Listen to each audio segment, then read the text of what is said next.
à toutes et à tous, ravi de vous retrouver pour ce nouveau Buzz TV diffusé sur Figaro TV. Avec moi aujourd'hui, Sarah Lecoeuvre. Ça va, Sarah? Ça va bien, ouais. En forme? Toujours en forme. Il faut être bien réveillé parce que notre invité du jour, lui, c'est un journaliste qui se lève aux aurores. Un ton vif, un micro affûté, il allie curiosité mordante et rigueur éthique, toujours prêt à dégainer la bonne question quand il faut. Un style direct qui est sa marque de fabrique et qui dynamite souvent les discours convenus, le tout sans jamais perdre le sourire, évidemment, signe d'un journaliste bien ancré dans son époque. Salut Paul Larouche. Merci pour cette présentation. Je vous en prie, je vous laisserai le papier, vous l'encadrerez chez vous, vous le regarderez. C'est beaucoup trop gentil. Les jours de déprime, c'est sympa. Un petit coup de boost. Vous incarnez l'interview politique de France Info tous les matins à 8h30 en compagnie d'Agathe Lambray. Vous êtes, il me semble, les seuls du PAF, je crois, télé et radio confondus, à une interview à deux, d'ailleurs, parce que souvent c'est des face-à-face qu'on voit un peu partout. Est-ce que c'est pas trop compliqué comme exercice? Comment vous vous êtes répartis les rôles? Au contraire, c'est un bonheur et on est complémentaires et parfois l'un fait des relances, d'autres on s'y met à deux, parce que je pense que les auditeurs qui nous font l'honneur de nous écouter attendent de nous qu'on soit à la fois très pédagogique, on y reviendra si vous le souhaitez, et puis qu'à certains moments on soit clairement plus dans la joute intellectuelle. Et donc, c'est extrêmement confortable de travailler avec Agathe. La veille, on prépare très soigneusement. Demain, on a Manuel Bompard. Donc, dès que je vais quitter votre studio, je vais réfléchir à quelles peuvent être les meilleures questions à Manuel Bompard. Donc, on prépare beaucoup. Quelques-unes, si vous voulez. Avec plaisir. Justement, on consulte beaucoup avec Agathe. On consulte énormément, on réfléchit, on lit. Voilà, il y a un travail intellectuel de documentation, affûter les questions. C'est hyper important d'être dans l'échange. Donc, très concrètement, on a un Google Drive toute la journée qu'on partage. Et chacun écrit les questions. Chacun écrit, Agathe commence systématiquement l'interview. Moi, je suis vraiment très fan de sa signature vocale unique, de son écriture. Donc tous les matins, je suis un peu comme ça, je prends mon petit popcorn comme ça, j'aime beaucoup le début. Et puis après, donc elle lance toujours l'émission. Si possible, on essaie de trouver le meilleur son qui pose tout de suite les enjeux, parce qu'on essaie de produire cette interview avec des sons, c'est très important pour nous. Absolument. Et ensuite, effectivement, soit on se tient à nos textes, donc parfois on met nos initiales pour les questions auxquelles on tient, mais en général, on est totalement interchangeable. Elle peut la poser, je peux la poser. Il y a des fois où on fait l'un puis l'autre, enfin ça dépend. Mais en tout cas, je crois que vous avez raison, je crois qu'on est...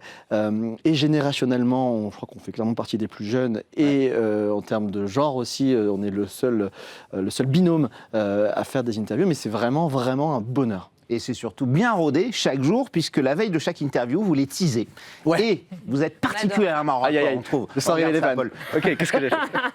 Bonjour à tous. Notre invité aujourd'hui est le vice-président LR et le député européen François-Xavier Bellamy. Alors qu'un collaborateur d'un député insoumis fait partie des interpellés après la mort de Quentin Derenque, quelles conclusions en tire-t-il? Y a-t-il responsabilité de la France insoumise, de Jean-Luc Mélenchon, ou instrumentalisation politique? Vous le savez, vous nous écoutez à la radio, à la télévision Canal 16, sur YouTube et puis surtout sur l'application Radio France. Et on vous dit à tout de suite. À tout de suite. Voilà, moi j'adore. En plus, vous êtes hyper synchro. Je sais pas, vous vous entraînez à dire le bonjour en même temps. Il y a un top départ. Il y a un top départ. Alors, il arrive je pense qu'on vous fera un bêtisier à la fin de l'année, parce qu'il y a des fois où on galère sur les noms. Avec le café. C'est incroyable, c'est Eric et Ramsey là, franchement. Alors, je ne sais pas comment prendre cette comparaison, je les adore dans un autre style. C'est un duo super. On ne travaille pas dans la tour Montparnasse infernale, on est dans la maison de la radio, mais on adore faire ça et on pense que c'est pédagogique. On le met sur Instagram, sur TikTok, c'est sur les réseaux aussi. Et puis des fois on est statique dans le studio, des fois on marche. Je pense que les gens sont friands de coulisses. Et puis ça permet aussi d'un peu de poser les enjeux, parce que il y a quand même, sur une longue interview dans 5 minutes, on a ce luxe d'avoir du temps. C'est important de poser les enjeux et puis aussi de faire les choses sérieusement sans trop se prendre au sérieux. C'est ce qu'on essaie de faire. Et vous vous connaissez avec Agathe Lambray avant de former votre duo? Avec Agathe, on s'est beaucoup croisés sur le terrain. Quand Agnès Varamian m'a proposé de présenter le 8h30 avec elle, je lui ai envoyé un WhatsApp et je me suis rendu compte qu'on était genre dans, je crois, 160, vous savez, les groupes WhatsApp communs. On a notamment beaucoup, elle et moi, couvert la présidence de la République, Emmanuel Macron. On l'a beaucoup suivi en France et un peu dans le monde, un peu à l'étranger. Donc on était avant tout des collègues reporters. On avait une camaraderie de terrain et là, c'était la première fois qu'on partage un studio. Ouais, non, ça va super. Vraiment, j'aime vraiment énormément sa voix. Enfin, c'est important, la voix en radio. Donc Ah bah, elle a une vraie signature vocale. Elle a une signature unique. Et vous voyez dans la vie, vous êtes potes? Bien sûr, on peut pas être en binôme, qui plus est en matinale et mal s'entendre. Ça ne marche pas. Non, franchement, Et puis surtout, il y a un truc, c'est que moi, ça fait un petit moment que je fais ce métier, j'ai fait beaucoup de terrain, mais je découvre en fait le métier d'intervieweur politique. Assis habituellement, mon but, c'était d'essayer de trouver la question la moins stupide possible à un politique en lui courant après. Là, c'est très différent d'avoir 25 minutes, c'est très différent. Donc, elle m'apprend beaucoup de choses. Je découvre, moi, ça fait 6 mois que je découvre ce métier, donc elle est beaucoup plus expérimentée que moi, parce que ça fait 3 ans qu'elle est à Info et elle avait une interview politique le soir, et donc elle m'apprend des techniques, j'apprends en l'observant et j'apprends avec elle. On est très complémentaires. Enfin, en tout cas, c'est le but. Vous avez 25 minutes, nous on en a 28. Ok. Paul. Wow. Et on va continuer Pas de à plus. parler de cette émission dans un instant. On parlera aussi de C'est à vous, puisque vous êtes avec Mohamed Ouafi. Ouais. Le week-end, tout de suite, c'est les news médias de Sarah Lecoeuvre.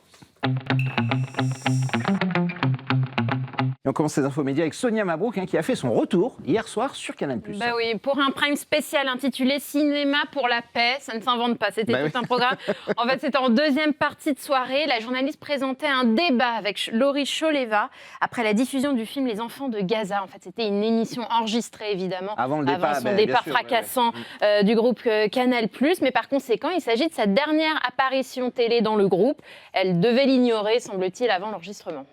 Vous avez suivi, j'imagine, tout ce qui s'est passé à CNews. C'était votre concurrente un peu, Sonia Mabrouk, puisqu'elle faisait l'interview politique du matin sur Europe 1. Ouais, et et elle est sur remplacée CNews. par Laurence, je crois. Par Laurence Ferrari, qui a pris sa place depuis lundi. Ouais, c'est amusant parce que ce matin, justement, vous l'avez diffusé dans le teaser, on avait François-Xavier Bellamy qui a provoqué, qui a accéléré le départ de Jean-Marc Morandini et du coup celui de Sonia Mabrouk. Donc on en a parlé avec lui à l'antenne. C'est vrai que c'est une sacrée histoire. C'est une sacrée histoire. Voilà. Et vous le suivez, quand on est concurrent direct comme ça, vous suivez assidûment là, ça devient, cette crise. Là, ça devient un fait politique, dans la mesure où un animateur a été condamné définitivement pour corruption de mineurs qui s'accrochent et qu'on voit que les politiques s'en emparent. Moi, en tant que journaliste politique, je le suis. Après mon travail. Qui refusait de venir dans son et qui émission. refusait de venir, et donc il lui a dit de le quitter. Et donc il y a une telle pression politique, même en interne, qu'il a quitté provisoirement. D'ailleurs, c'est intéressant, le provisoirement. Est-ce que Jean-Marc Morandini va quitter définitivement l'antenne? Il n'a pas démissionné. Ça n'a même pas été dit provisoirement, il s'est retiré. Il s'est retiré. On ne sait pas s'il reviendra ou pas. On ne sait pas ce qu'il en est. En tout cas, dès que ça devient un fait politique, et moi je considère que tout est politique, c'est mon devoir d'essayer de comprendre un peu les enjeux et puis si possible. CNews est politique? Ah bah complètement, bien sûr, totalement. Vincent Bolloré. D'ailleurs, quand le président de la commission d'enquête vient chez nous, 8h30 de France Info, pour annoncer qu'il va auditionner toute une série de personnalités, dont Vincent Bolloré, c'est bien la preuve que c'est un sujet éminemment politique. Mais pour vous, ils ont fait une erreur, Europe 1 et CNews, en perdant Sonia Mabrouk, qui est quand même une intervieweuse connue, reconnue également. Alors, il se trouve que je l'ai Alors c'est une écoutée, concurrente, mais bien je sûr. l'ai... Ah oui, mais alors moi, on est là, on est confrères et néanmoins concurrents. Bien sûr, oui. Je trouve que c'est une femme forte, indépendante, qui a elle aussi une voix, beaucoup de charisme, des questions. Encore une fois, moi je découvre le métier d'intervieweur politique. Donc clairement, je l'ai beaucoup écoutée et je sais qu'elle a énormément de talent et je crois savoir qu'elle est extrêmement courtisée. Oui. Donc je pense qu'elle a l'embarras du choix. Même, par le service public. Je n'ai aucune information. Je crois que d'abord elle a un projet personnel, puisqu'elle est enceinte et elle l'a annoncé, voilà. Et ensuite, c'est Elle va revenir après. On poursuit les infos médias avec les rares confidences de Charles Consigny sur sa vie personnelle. Ben oui, l'avocat habituellement très discret sur sa vie privée, a ouvert les portes de sa propriété familiale dans le Jura à Paris Match. Franchement, je vous conseille d'aller voir le reportage, c'est très rigolo. Les photos, notamment, sont à voir. Alors, et dans l'entretien, il se dit très amoureux d'un certain Guillaume, dont il partage la vie depuis 2 ans et demi. Le chroniqueur des Grandes Gueules l'a même présenté à ses parents et dit qu'il est le premier à avoir eu cet honneur, rien que ça, au point de songer même à fonder une famille. Charles Consigny nourrit le désir d'avoir un enfant. Si je n'en ai pas, je pense qu'un jour ce sera un regret, a-t-il confié à nos confrères. Quelques petites confidences, nous on aime bien ici. Vous êtes très discret, vous, sur votre vie privée, Paul. Vous ne saurez vous avez rien. des enfants. Vous ne saurez on ne saura rien, ça sert à rien que je vous demande, c'est ça? Rien. D'accord. Là-dessus. Et pourquoi? Parce que je me protège, parce que j'ai pu faire des sujets politiques qui parfois m'ont valu des menaces pour moi et mon entourage. Bien sûr, notamment quand vous étiez sur le terrain. Beaucoup, exactement. Et même encore, parfois, il y a certaines interviews politiques où il y a des vivres réactions, je reçois vraiment des menaces de mort dans mes messages privés. Donc les gens que j'aime et qui me font le bonheur d'être dans ma vie, et parfois, comme je suis matinalier, d'avoir un réveil extrêmement tôt. Compliqué, bien sûr. Je remercie et que j'embrasse. Je les remercie, mais vous n'en saurez rien sur eux. D'accord, très bien. Ils ne sont pas dans le métier on ne saura rien. Je vous laisse tout imaginer. C'est juste quand même si vous êtes très attaché au Pays Basque. Ouais, ça j'en suis fier. Tout à fait. Vous y retournez souvent, non? Pas seul. Bayonne, tout à fait. Je suis bayonnais, fier de l'être. Ça, et vous n'êtes pas seul dans personne le n'est parfait. Vous savez, moi, je suis de Biarritz, mais c'est vrai que les gens de Bayonne, mais c'est bien. Il y a une petite rivalité Bayonne-Biarritz. Un peu. Un petit peu. Si vous soutenez le BO ou l'Aviron, c'est évidemment. On en parlera en antenne, Paul. On termine avec le chiffre du jour, Sarah. C'est le 16 aujourd'hui. Oui, comme les 16 candidats de de Top Chef, de la nouvelle saison, la 17e, qui commencera le 4 mars sur M6 en première partie de soirée. 13 hommes, 3 femmes. Il y a toujours une petite différence d'ailleurs entre les hommes et les femmes. Tous âgés de 23 à 33 ans. Alors côté jury, pas de changement. Stéphanie Lequet, la Calenda Rose, Paul Perret, Philippe Etchebest et Glenn Vielle sont de retour. Alors la seule petite différence, c'est qu'il n'y a plus de brigade. C'est-à-dire que ils ne font plus la guerre entre eux. Ils ne font plus la guerre entre eux. Chaque candidat jouera chacun pour soi. En fait, comme pendant les premières saisons. Ouais.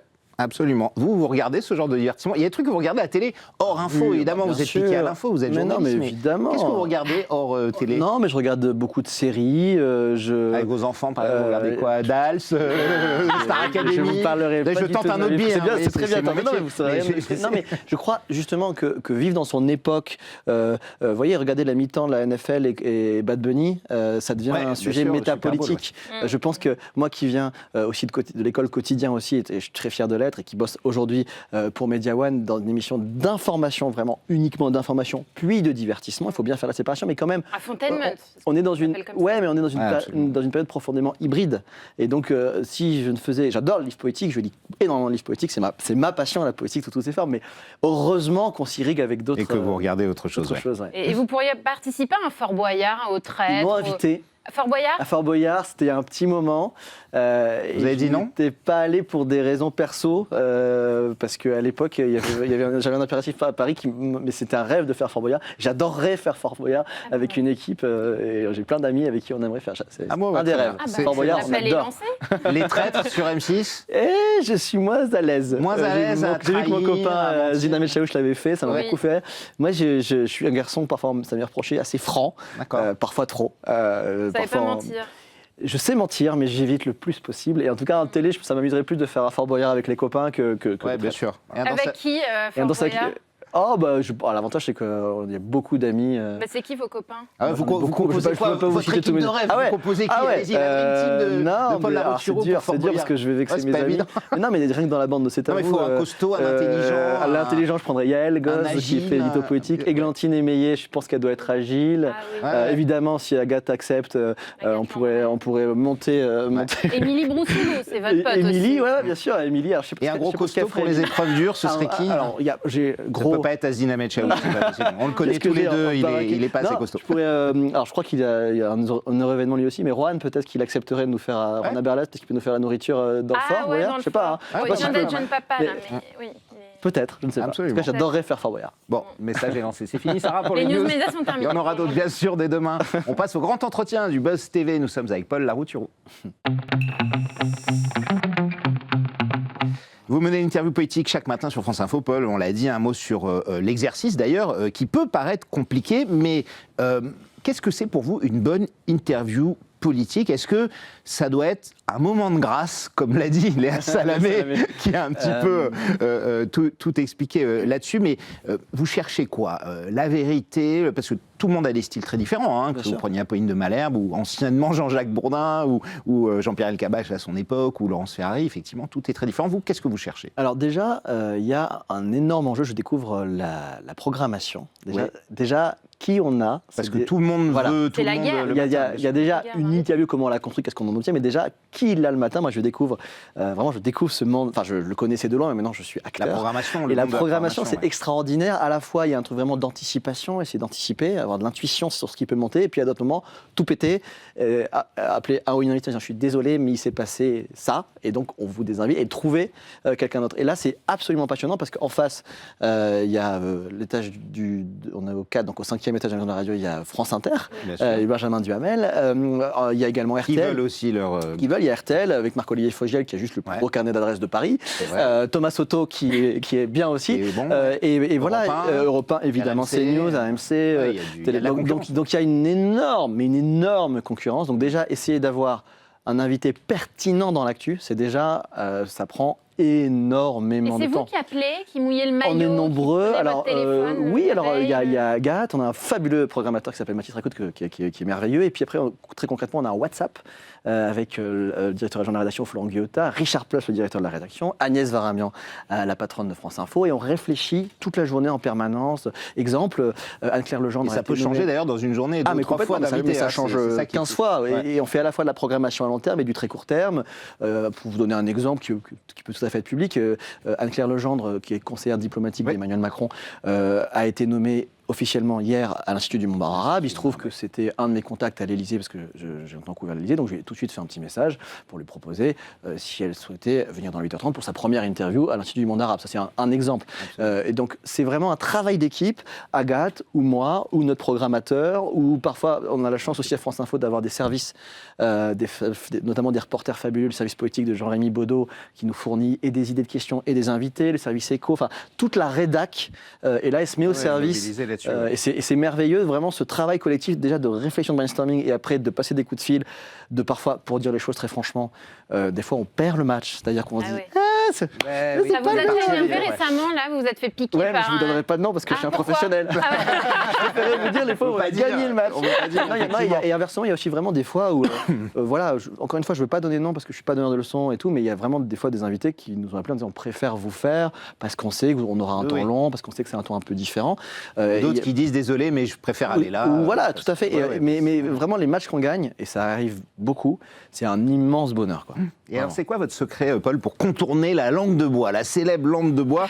C'est vrai que dans les personnalités de la nouvelle génération, ça a complètement changé par rapport aux anciens. Comment vous faites? Vous les connaissez, ces éléments, Bien hein, sûr. Vous avez l'habitude de les entendre. Alors, en fait, moi, je pense qu'il ne faut pas avoir l'obsession de faire un coup d'éclat ou de faire... Je sais que l'émission s'appelle Le Buzz, mais à part chez vous, c'est un mot que je n'apprécie pas énormément. Ça m'est jamais arrivé. J'ai pu faire des questions et des réponses qui ont fait du bruit, qui ont été beaucoup repris, mais je me suis jamais dit « Ah, ça, je vais la poser, ça va être énorme ». Je pense que quand on pense qu'on va devenir le sujet, quand on pense en termes de répercussions, on a tort.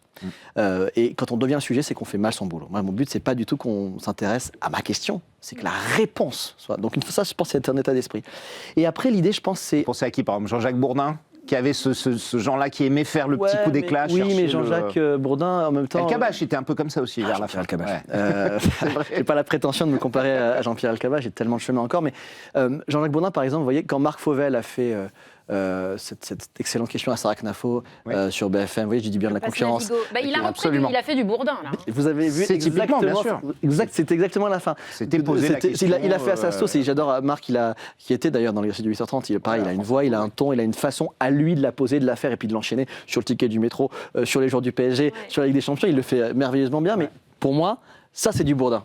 Sur le prix du ticket de métro. Bourdin avait arrêté parce qu'on ne retenait que ça. À un moment Exactement. donné, il avait dit j'arrête le prix de la baguette de pain, etc. Et donc moi, je m'inspire à la fois des illustres anciens. Vous avez cité Jean-Jacques Bourdin, Elkabbach, Marc Fauvel, je l'ai énormément écouté. Enfin, il y a beaucoup de gens que j'ai beaucoup écoutés. Et en même temps, j'essaye des fois d'avoir ma patte. Exemple, ce matin, François-Xavier Bellamy, je crois, s'il ne dit pas de bêtises, être un des seuls à faire de l'interview politique et à garder un pied sur le terrain.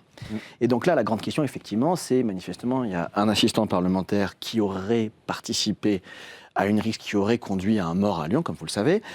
Et donc, c'est extrêmement intéressant d'interroger la responsabilité politique de la France Insoumise. D'ailleurs, nous aurons Manuel Bompard demain là-dessus sur cette question. Mais ce qui est aussi intéressant, c'est de parler de la violence. C'est Raphaël Arnaud ou il ne veut pas parler pour l'instant? Je vais vous dire toute la vérité. On l'a pas entendu. Je l'ai invité. Je lui ai envoyé un SMS, un WhatsApp. Vous ne devez pas être le seul. Non, mais on est tous dessus. Et typiquement, j'adorerais avoir Raphaël Arnaud face à moi. C'est aussi une mission du service public de l'avoir en face, de lui. Et encore une fois, c'est très important pour nous de produire cette interview. C'est-à-dire que beaucoup d'interviews politiques, c'est juste des papiers sur du texte, des dépêches AFP et des questions. Nous, comme on est une radio de reporters, on met en valeur les incroyables reportages de France Info ou d'ici, de tout le réseau ici. Donc c'est hyper important de mettre des sons. Moi, je crois vraiment énormément au son et on le fait de plus en plus et j'adore faire ça. Et en tout cas, juste pour finir, ce que j'essaie de vous dire, c'est que je m'irrigue du terrain dans mes questions. C'est-à-dire que ce matin, François-Xavier Bellamy dit il n'y a pas de violence à l'extrême droite. Excusez-moi, j'ai vraiment couvert plein de fois le collectif Némésis. Elles, effectivement, elles sont ce qu'elles sont. Voilà. Mais autour du collectif Némésis, moi, j'ai vu de mes yeux des hommes cagoulés. Je l'ai vu et ils s'en sont pris à moi. Donc le fait de faire du terrain, et je suis très fier de garder un pied sur le terrain en fin de semaine, du lundi au jeudi, je suis sur France Info, et jeudi et vendredi, je suis en reportage pour C'est à vous. Et donc cette double casquette me permet d'avoir des questions qui se basent sur ce que j'ai vu de mes yeux. Et ça, c'est vraiment, je m'estime incroyablement chanceux de pouvoir faire les deux. Et voilà. Nous, on aime toujours savoir les coulisses ici au Figaro. Je vous dirai tout. Oui. On veut savoir, est-ce que vous les voyez avant, les politiques ? Que se passe-t-il avant, après l'interview ? Je sais que dans certaines radios, dans certaines télés, il y a des petits déj qui sont organisés après l'interview. C'est le cas à RTL, même à CNews. Ils prennent un café après l'interview. Pas pour Élise Lucet, apparemment, elle petit déj, pas non plus. Bon, qu'en est-il pour vous ? Alors, moi, je donne aucune leçon. Néanmoins, moi, à titre très personnel, je ne fais pas de déjeuner avec les politiques. J'en fais pas. Je sais qu'il y a des groupes de déjeuner, que parfois ça peut être utile. J'ai pu en faire par le passé éventuellement un ou deux, mais vraiment extrêmement peu. Je ne fais pas de déjeuner, je les vous vois, je maintiens de la distance. C'est monsieur le député, même monsieur Macron, le ministre. que vous avez beaucoup suivi, vous le tutoyez, il tutoie tout le monde, paraît-il. Emmanuel Macron, je l'ai rencontré, il était secrétaire général adjoint de l'Élysée de François Hollande, il a essayé de me tutoyer. Je lui ai dit, on se vous voit. D'accord. Ça fait un et petit moment. Vous voit. Et nous, on se voit. Il a gardé. Donc pas de déjeuner pour vous, non, donc vous croisez jamais Thomas Legrand et Patrick Cohen. Bien, elle est liftée celle-là, cette question. Non, mais juste pour vous répondre là-dessus sur le off, parce que c'est très important et je pense que les gens, pareil, il y a un peu des fantasmes, ils imaginent beaucoup de choses. Donc moi, à titre personnel, je ne déjeune pas, je vous vois. En revanche, c'est vrai que c'est très important de les saluer tous, quels qu'ils soient. Au maquillage, je leur parle pour essayer d'orienter, de comprendre qu'est-ce qu'ils vont annoncer, qu'est-ce qu'ils vont dire, de réactualiser l'interview. Parfois d'avoir des offs qui sont importants pour notre métier, bien sûr. Immédiatement à l'antenne. Et des fois à l'antenne, je dis, vous nous avez confié au maquillage, donc c'est en toute transparence. Et après, c'est vrai qu'on débriefe après, mais c'est pas longtemps. C'est en gros, moi, on se démaquille, il va aux ascenseurs, et donc ça dure entre 5 et 10 minutes max, où on débriefe, on parle de la suite de la journée. Mais ça, je pense, c'est hyper important de l'expliquer aux gens qu'on est dans un rapport de contre-pouvoir. Ils sont le pouvoir, on est le contre-pouvoir. Je suis pas là pour partir en vacances avec eux. Moi, je suis très fier d'être fils de professeur d'art plastique du Pays Basque. Non, mais c'est vrai, c'est important. Et je crois vraiment dans cette mission de service public que je découvre. On essaie d'avoir la juste distance. Moi, j'aime profondément la politique. Je respecte toutes les hommes et femmes politiques pour ça, mais ça ne m'empêche pas, à certains moments, d'essayer de les mettre un peu face à leurs contradictions. Alors, votre départ du groupe TF1 l'an dernier a pas mal surpris, parce que c'est vrai que vous étiez bien installé depuis longtemps. Vous étiez arrivé avec Yann Barthès sur TMC, TF1. Pourquoi vous avez quitté le groupe TF1 ? Est-ce que la proposition de France Télé, au final, ne se refusait pas ? Ou est-ce que vous ennuyiez un peu à TF1 dans ce que vous faisiez à Bonjour ou ailleurs ? Vous aviez envie d'autre chose ? Alors, pas du tout. J'étais vraiment très heureux à Bonjour avec toute l'équipe de Bruce Toussaint. Vraiment, j'adore cette équipe. Je suis très heureux de leur succès. J'ai déjeuné il y a quelques jours avant-hier avec la rédactrice en chef, Camille de Froment, et je lui disais, c'est fabuleux parce que vous êtes un triomphe en slow motion. Il y a un truc vraiment qui monte.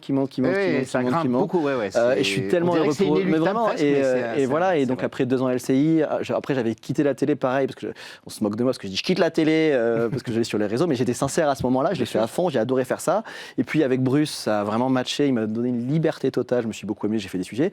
Et puis est arrivée dans ma vie une femme que je ne connaissais pas à part à la télé, Agnès Varamian, qui est arrivée en me disant grand reporter de terrain, voilà, et en disant je vous propose de vraie guerre.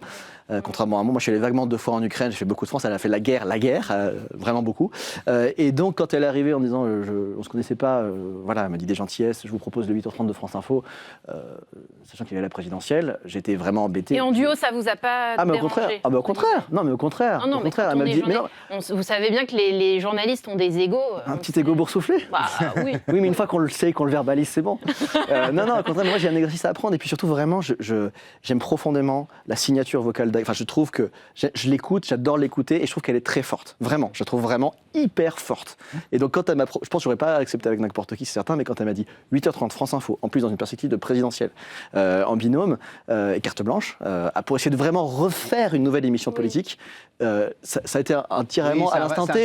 Et Salia Bracchia était déjà informée qu'elle ne le ferait plus, parce qu'elle n'a pas compris son départ. Elle l'a confié récemment sur le plateau de Quotidien. Je sais pas. Ça, vous n'avez pas les informations ça, pour le coup, je sais pas ce qui a été dit, pas dit.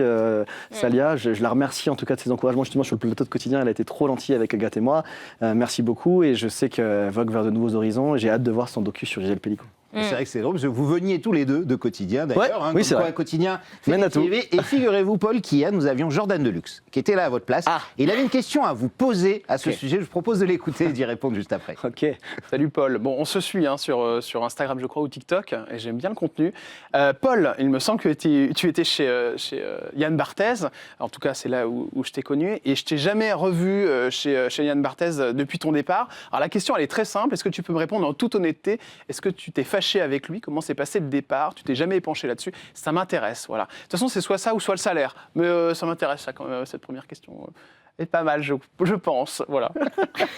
C'est vrai que la question, j'aurais vu que c'est toujours combien vous gagnez. On connaît. On retient la première. Que la première. Yann Martez, est-ce que vous êtes fâché avec Yann Martez? Non, c'est sa question. alors ce garçon, Jordan a pareil un talent propre. Il a un truc à lui qu'il a. C'est pas simplement le nœud pape. Il a une façon d'interviewer. Effectivement, se suit sur les réseaux, s'envoie des petits messages privés. Donc là, ce message n'est pas privé. Jordan, tu n'as pas assez regardé Quotidien parce qu'ils m'ont réinvité l'année dernière, je crois, après l'affaire Depardieu. J'avais une petite joute avec l'avocat de Depardieu, Jérémy Assous. Donc je suis désolé de ne pas alimenter la polémique. Mais ça va, il n'y a pas de souci. Très bien. Et Abangoumi, ce sont mes amis et j'ai encore des liens étroits avec la plupart d'entre eux. Et pour quelle raison vous étiez parti à l'époque? Rappelez-nous. À l'époque, j'avais passé 7 ans quand même. Ah oui. C'est long, 7 ans. Septennat. Et puis, Vous étiez peut-être en fait, non. Et puis de la chronique à ce moment-là, j'avais vraiment beaucoup fait. Et vraiment, je les aime profondément. Et c'est une école extraordinaire en termes de production, de contenu, de séquences et tout. J'ai adoré et ça m'irrigue encore aujourd'hui. Mais en fait, j'ai senti le besoin de voler de mes propres petites ailes. Et dans le même temps, j'ai rencontré à l'époque Ruth Elkrieff. Donc quand j'ai rencontré Ruth, je me suis dit, et donc on a fait une émission pendant la présidentielle de 2022 et où j'ai découvert, parce que moi mon but c'est d'apprendre aussi des nouvelles choses et là j'avais besoin juste d'apprendre de nouvelles choses, mais vraiment je suis désolé de vous décevoir, on n'est pas fâchés du tout. Ouais, très bien. Mais ça reste une super école et c'est vrai quand on voit ceux qui sont sortis, que ce soit Ophélie Meunier, Asdine Ahmed Chaouch, Hugo Clément ou encore d'autres, c'est vrai que c'est Salia Braclia évidemment. Bien sûr. Et c'est facile de se décoller l'étiquette Quotidien, parce que c'est vrai que c'est très marqué, je suis sûre qu'on vous en parle encore aujourd'hui. Il y a encore des. Je suis parti sur. On vous dit, je ne vois plus dans Quotidien, qu'est-ce que vous faites? Je vous dis la vérité, il y a plein de gens qui écoutent France Info. D'ailleurs, c'est la première fois, j'étais dans un hôtel chez moi, sur la route de mon Pays Basque, de notre Pays Basque. Et il y a un monsieur je commande un truc et qui reconnaît ma voix. Et ça ne m'était jamais arrivé, donc ça m'a fait extrêmement plaisir par France Info, parce que la plupart des gens nous écoutent à la radio, même si on est aussi diffusé sur le canal 16. Et pour être totalement franc avec vous, ce qui est l'objectif, c'est extrêmement difficile, effectivement, de se décoller l'étiquette de Quotidien, tellement c'est une émission prescriptrice, puissante. Donc voilà. Après, je l'espère, en tout cas, dans ce que me disent les gens, ça arrive encore, on ne voit plus dans Quotidien, c'est la vérité. Mais il y a aussi plein de gens qui commencent à comprendre que je suis parti depuis un petit moment. Un petit mot juste sur C'est à vous, il nous reste un peu plus d'une minute. Vous êtes avec Mohamed Bouafsi le week-end. Vous rejoignez un peu le rôle dans lequel c'est vrai qu'on vous avait connu dans Quotidien, justement, Tintin reporter. Comment j'imagine que c'est bien. C'est une petite bouffée d'oxygène. C'est à vous ou pas? Produit par Media One, évidemment, on le rappelle aussi. Vous avez le mot parfait. C'est du lundi au jeudi, je suis en studio avec Agathe, on fait le 8h30 et l'interview politique. Et effectivement, j'adore Mohamed Bouafsi qui me laisse une liberté éditoriale absolue, qui est un super présentateur, et avec la bande qu'on a créée, avec Yael Gouz, Églantine Meillet, Amandine Bégaud, vraiment, c'est la récréation, c'est-à-dire à 9h, je rends l'antenne, hop, je vais à Media One, j'arrive, c'est mes copains, on rigole, on fait des blagues. Et vous avez des week-ends, rassurez-nous. J'ai le vendredi et le samedi, il faut le rappeler. Je crois, comme on est dans une émission de médias, je crois pour dire que c'est public, que l'émission du samedi est enregistrée. J'ai donc un week-end d'un jour, et après le dimanche après, parce que le dimanche, il faut quand même que je prépare mon interview du lundi. Donc j'ai un week-end d'un jour. Un jour, bon, ça fait mal. Ouais, quand même un petit week-end d'un jour. Et Media One aussi, il faut aussi parler de Justine Planchon, qui est productrice. Il nous reste quelques secondes, mais qui est elle aussi un rôle. J'adore discuter, échanger avec elle. Et ce qu'on essaie de créer dans C'est à vous, cette bande-là, derrière Mohamed, vraiment, il y a vraiment un truc de plaisir. On est tellement heureux en plus d'avoir des bonnes audiences que c'est trop cool. On est vraiment hyper contents. Les audiences marchent bien. Merci Paul Larouturou d'être passé nous voir. 8h30, je le rappelle, France Info, tous les jours, le week-end dans C'est à vous sur France 5 avec Mohamed Bouafsi. Vous souhaite évidemment une très belle saison et des bonnes élections municipales qui arrivent. Sarah, nous on sera là dès demain avec Estelle Dossa, la fameuse coach de Mario au premier regard que vous allez découvrir. D'ici là, prenez soin de vous et merci de votre fidélité.